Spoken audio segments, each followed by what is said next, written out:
Some sadness doesn't want to be healed.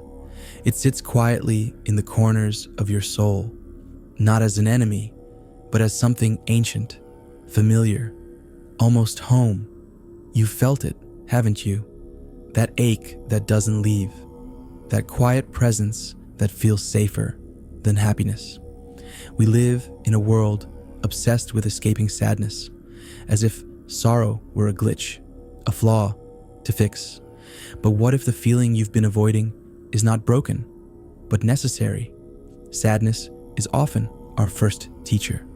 It marks the boundary between what is real and what is illusion.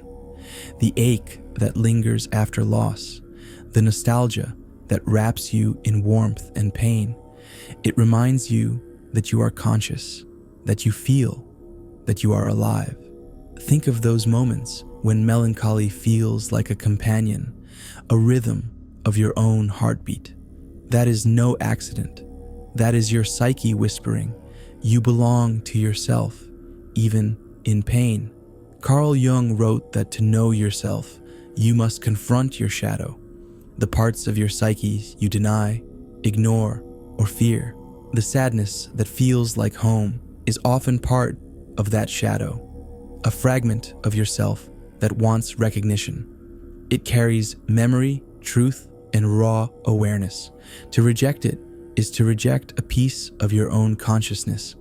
The melancholic mind is not weak, it is awake.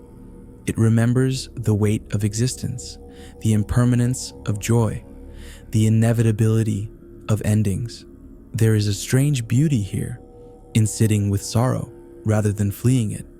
In embracing the ache, we cultivate depth, empathy, and self-awareness.